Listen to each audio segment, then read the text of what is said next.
Kodwa umuntu wasezulwini umoya ingcwele. Thank you Jesus. Thank you Holy Spirit. Thank you Jesus. Thank you Jesus.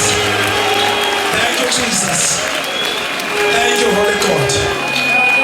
Thank you Jesus. Ndibulise kumuntu wasezulwini ngokusithoba the prophet. Umkhulu ama intercessors ithimba lonke. Our keyboard player. Bonke abalandeli balombono uNkulunkulu nale movement ayiqalile. Iyohambe nama provinces. Into engihluphayo prophet into yoba kuAbraham kuthiwe kuye kunelizwe ozogqiba ilizwe alachazwa. Ndimangazwa intoba uNkulunkulu njengoba esivusela umprofeti umnikeza nelocation.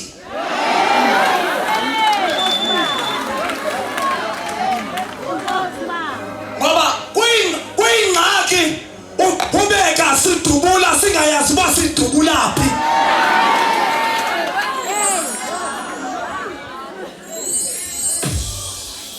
Ngoba sicina ifane lo umileyo. Eastern Cape engcobo. Ihlanganeke nalombono uNkulunkulu ekhumbula ingcobo nge27 kaApril.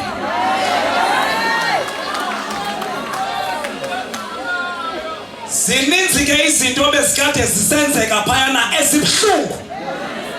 Kanjengezinto eziqhubeka zisenzeka kweli phondo lentshona koloni. Kodwa ndibona uThixo ekhumbula intshona koloni.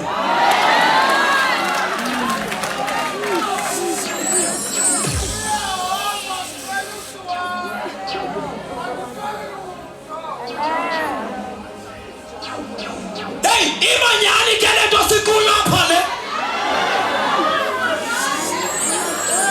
Iyasebenza lento.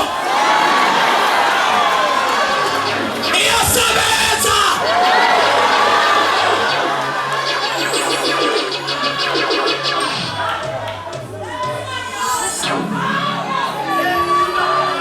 Anazi bakubona beyidawutha.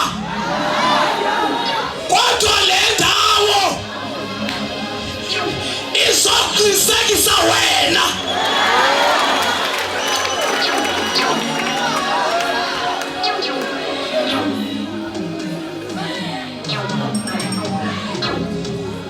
Apha sisemthandazweni lapha. UThixo uchaze wayigqiba yonke into ngeprofet. Wayichaza yonke into bange itembangela kugcwala ukufa kungaka unobangela walonto intoni.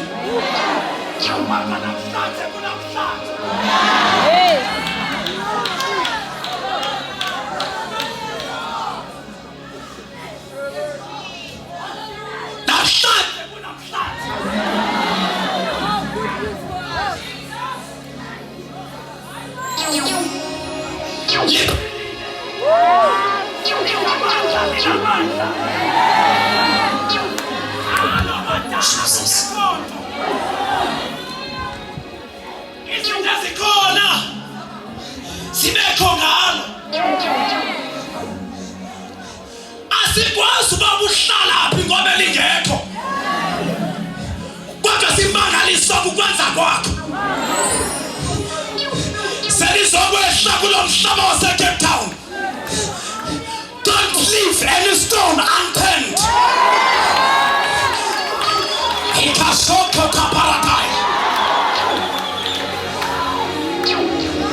Ingcolise khulume ngaloya ngegama likaJesu Kristu Inkosi yethu. Amen. Ndicela nje siqhephule nje. Sidinga lento sidinga yona. Alright, mandiqinise ngalento. uNkulunkulu prophet wake wangicwetha ku1:30. Wathi thandaza. Ndisekhaya ezilalini.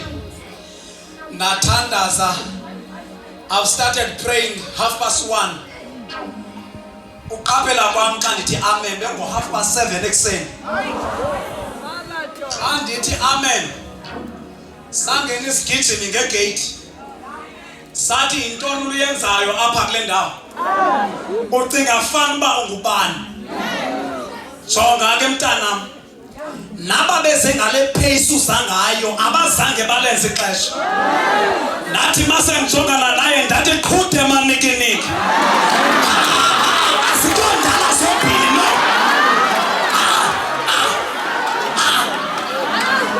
Asikondala zombili. Iyodwa endala. Iyodwa endala.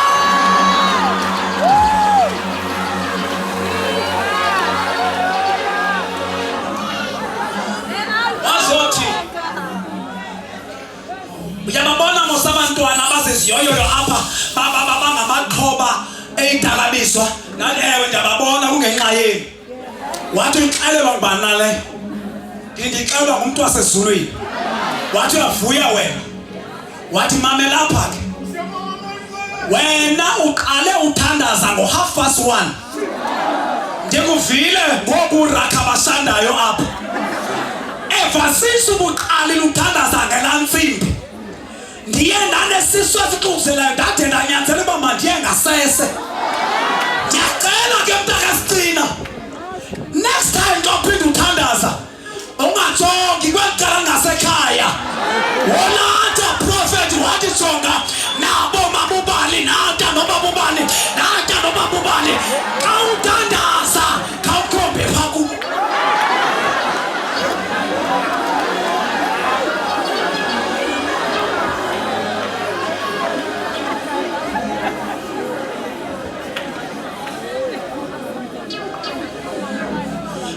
Sosumqalela kunezikhovo ezithathu apha. Esoqala sine bass, esesibili sine alto, esesithathu sine soprano. Sazobani? Wathi mntana sikambathi ndiyantonda hayi sizalwe emishini thina story. Wazichaza. Wazothi ke prophet usuqaphele le nto ke. Eke kwalinga ezi zikhova zakhala zoyi3. Yazi uba iyawuthi phela iveki kukhona umuntu owayo. Kodwa mntanam le nto uyenzayo le iyasiphazamisa. Apha kasizange sophazamisa kodwa sizoncothula.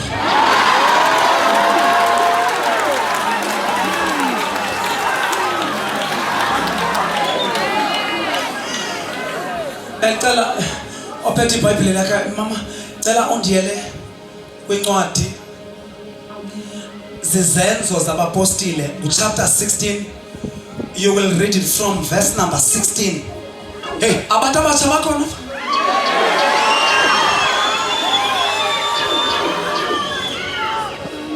Cela umemezela kancane. Bantu abatsha liyathingwa nguYesu.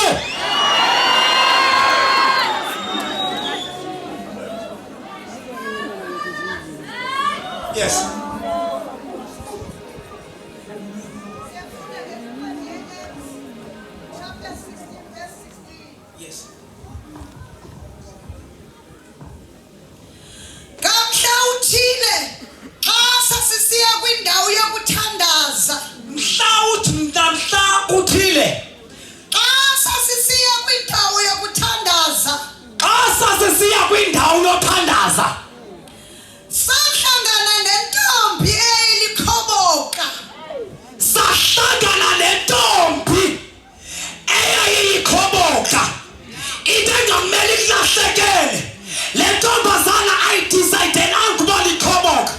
But there are some forces behind. Yaina mafufunyana. Yaibenzela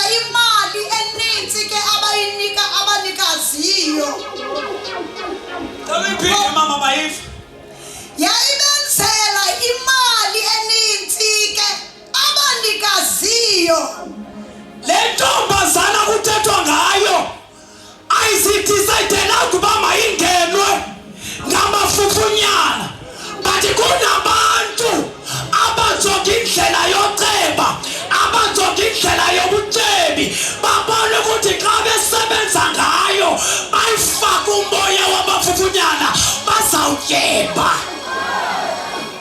Ngokuchazela abantu izinto eziza kubehlela. Nathi ingozi.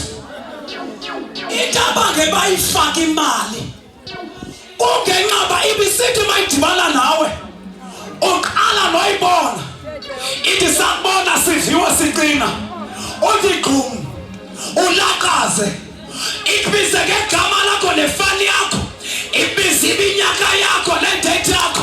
Ikubona uba usestuck. Ikulande ngabazali abazala wena. Noba ubucinga ntoni ingqondo ibuye. Uzojoyina ngoba idraw i-attention. But umsebenzi wayo kukuba ixelele ngefuture yakho. Ndithi amandijonga. Yalikhubuza uJeremiah uthi uThixo mna ndinguNkulunkulu onengcinga ezintle ngani. Hayi ezokunitsabalalisa kodwa ezokuniphumelelisa. Uthi maseyibhala ngokwe-translation amplified uthi I the Lord I have the future plans. Future plans nabo kule ntokazi ngoba yiyo ehlelela ngengomso lakho.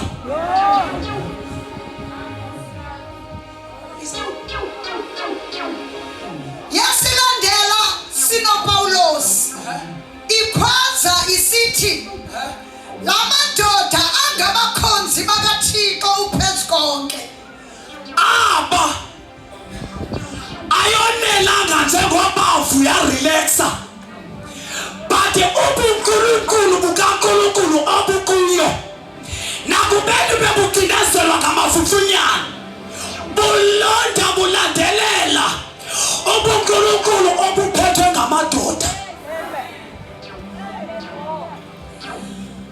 anishumayeza indlela eningasindiswa ngayo. Uyachaza loo nto uyithi aba ngamadoda kaNkulunkulu ophilileyo. Umxelele ngubani? uPaul kangachaze losilazi. Kange bathaba thina singamazi singabagcotshwa singonyawo nje sincebe. But unento equbukayo etshoyo kuye. Uba aba noba bakhona abanye but specifically aba ngabakhethiweyo nguNkulunkulu. Yakwazi ungasazi wena. But bona bayakwazi. But intaba ngebamba bakuhluphe. Bakuhluphela ukuthi iproblem onayo awusazi wena. Yaqhuba iintsuku ezininzi iyenza lento. Yaqhubeka iintsuku iyenza lento. Mamela. UThixo mhlawumbe echaza lento ngoprofet. Uthi esi statue sisamoya. Simile asithethi. Asithethi. Benimamela mosilanzika iqota to media ndithi. Asithethi simile qha. Futhi njengoba singathethi abanye bayithathela iselfie eduze kwaso asithethi. Kodwa ukungathethi kwaso kuyathetha. Sona mawusiya kuso asithethi. Kodwa ngoku wena usibona singathethi ngenxa yokuva ukusekezelwa kukaMprofeti nguNkulunkulu ukuthi laa nto noba bayibona ingathethi kodwa iyathetha. Ukuthetha kwayo akuvakali but ukuthetha kwayo kubonakala ukwenzeka kwezinto ezimbi.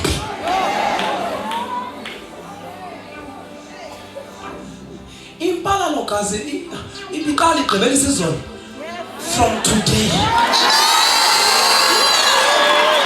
Jesus. Kunjalo. Andiyazi babe usuthwala izolo. Andiyazi bangapha bangakanani abakhuthela amabhozo. Andiyazi bangaphi abahlatshwe ngeenhlamvu zemiphu. Kodwa namhlanje Jesus. Kunjalo. ayindithi siyathetha ngoba usithuleyo thina asizuthula sizophetha.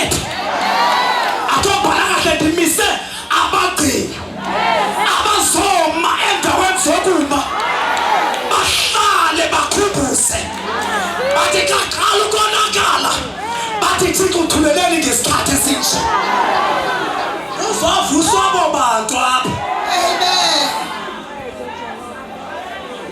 Abantu abazothi xa kuvakala inhlekele bangayithathi bayifake kwi-social media kodwa base bathi wena ungumdala weensuku. Akukhona bekukho ndawe. Jesus.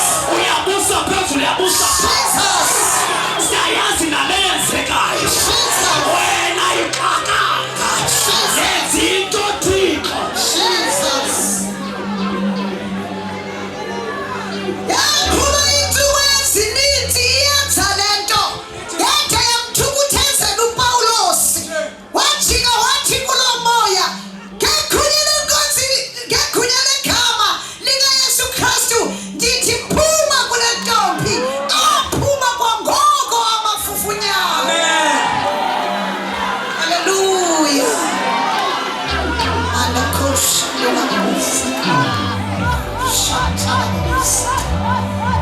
Amandla walento awacommunicate namafufunyana.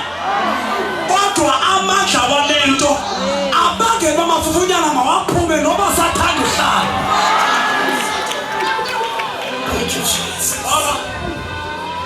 Noba lebakwala namhlanje baye bathini?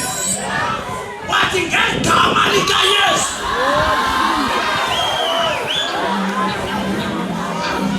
Akazange prophet aqenge athi oyini ngiyacela niphume ngoba iyakhathaza le ndima yakho yokucenga amafufunyana. Umoya ongcolile awucengwa ngoba kulo moya o-radical, umoya onamandla, umoya okwazi ukukhulula umntwana ohamba likhoma for 20 years. But loyo umoya kaJehova masele wafika.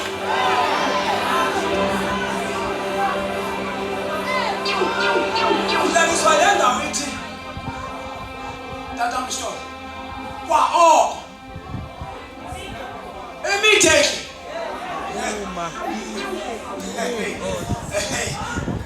akuthiwa ngomso, akuthiwa ebusuku, kodwa immediately.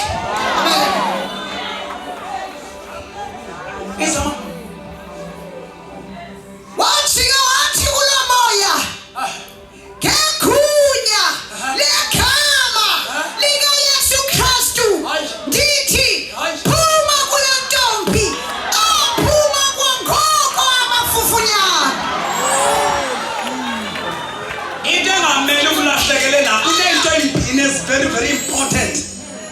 Kuthiwa ngegunya nangegama.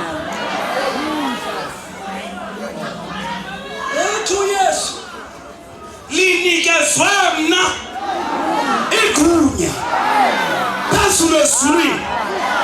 Hambani ke ngoko igunya lomthandazo.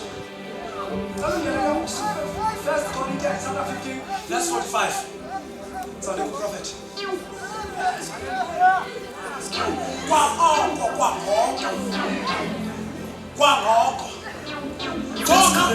Kwangoko uthi noba uzamva mama busanuke emzimbeni, but ukwangoko uthi umoya wotshwala waluhambile.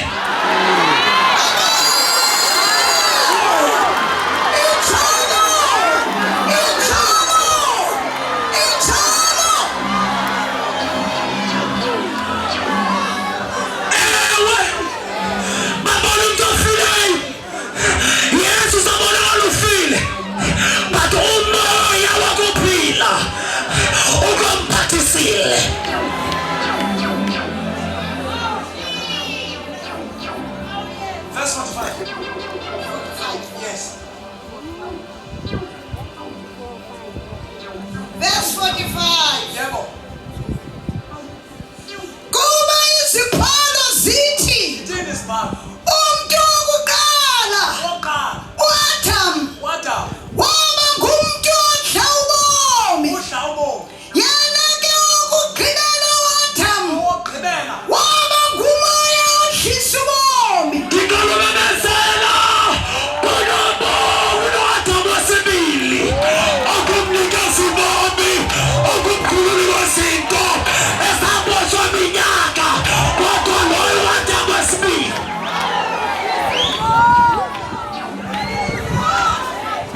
Owesibili fikile okokuqala kodwa lo ngowesibili.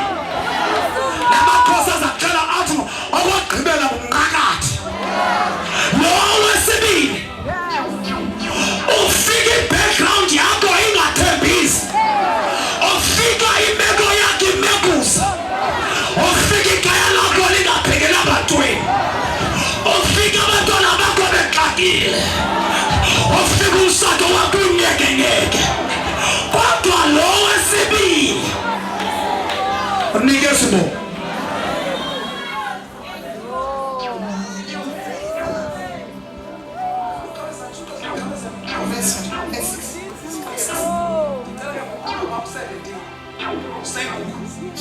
Yes. Second book, verse number 23.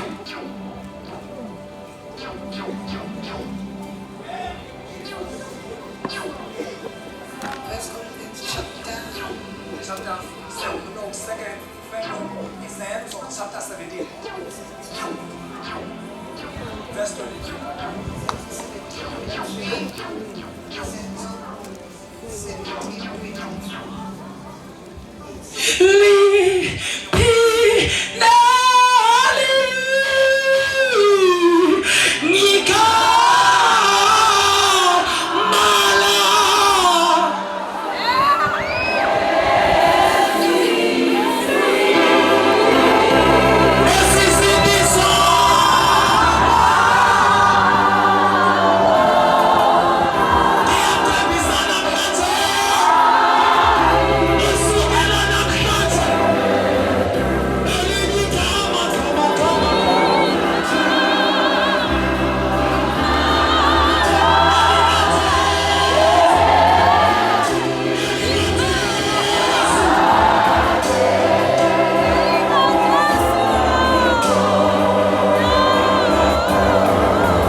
Chapter 17 verse 23. Kuthe qabe ndihamba ndibuka iindawo zenu zonqulo. Ndabona neqonga lamadini elibhaliweyo kwathiwa kongeziwayo uThixo. Ngoko ke lowo nina nimnqula ningemazi. Mna ndivakalise yena kuni.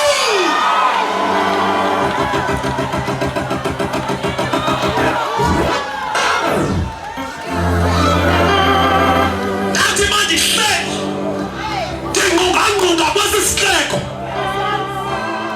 Athi amanye ama-translation umoya kaJehova wathetha kum wathi laqalaqaza kwesi sihleko.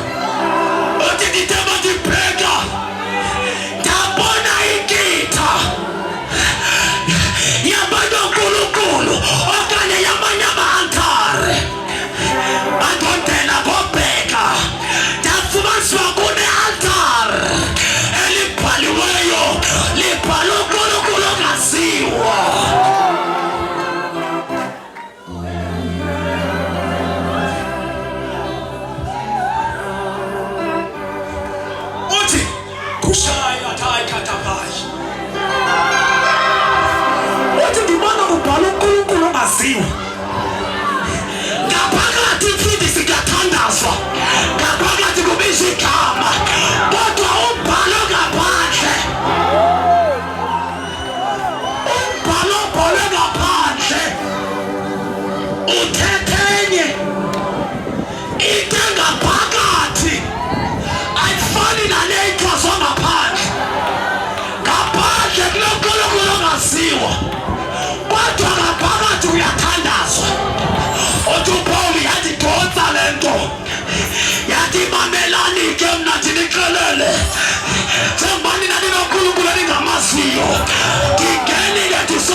Isa.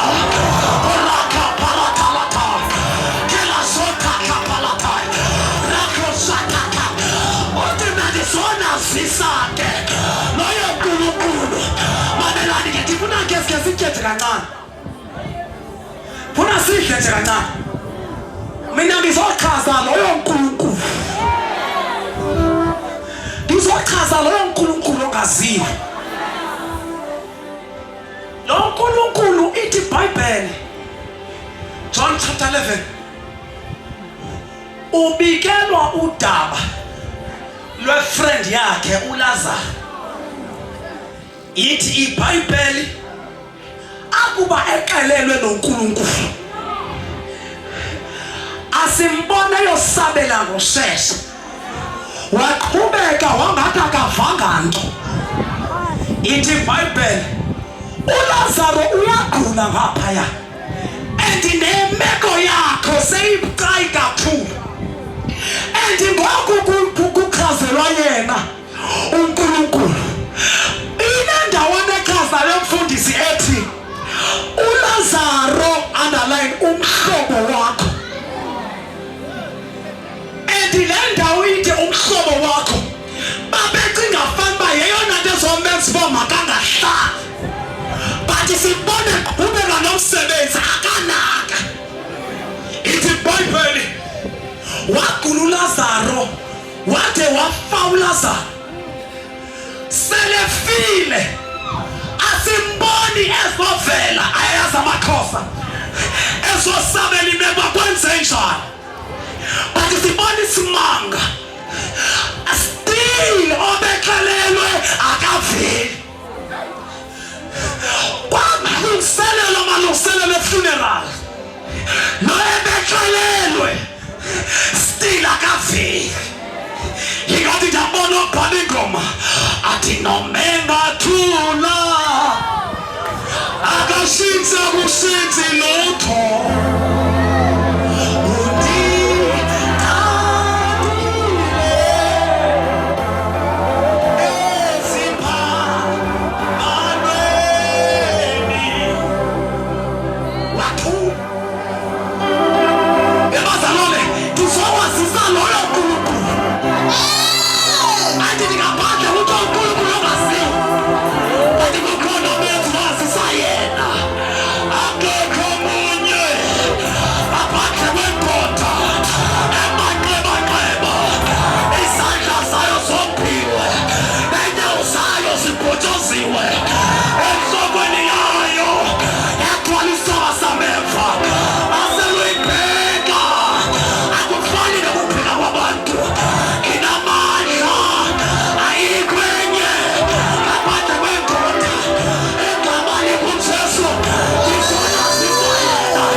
Njengoba makafihlwe obeqelelwe ongumhlobo walonga sekhoyo still akaveli.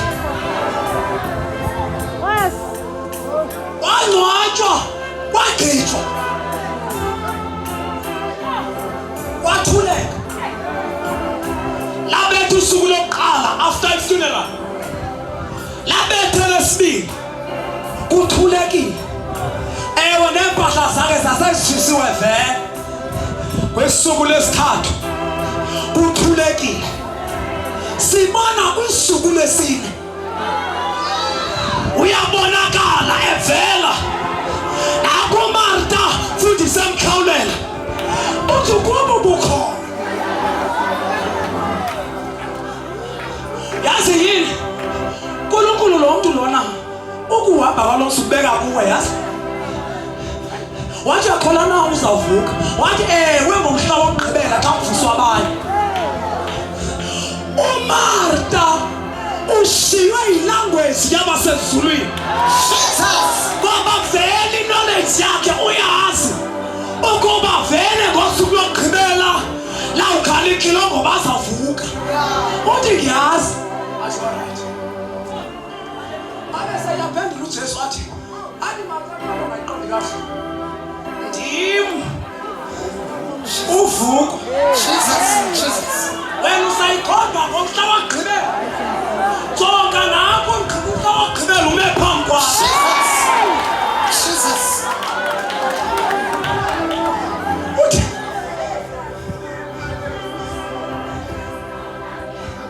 uthi ndim uvuko ndim ubomi and noba umuntu uzawuvela ngabengabuza ubomi njani kodwa ubrother wami ulahlekelwe bubomi kodwa wena ukhomba ubomi kodwa owakuthi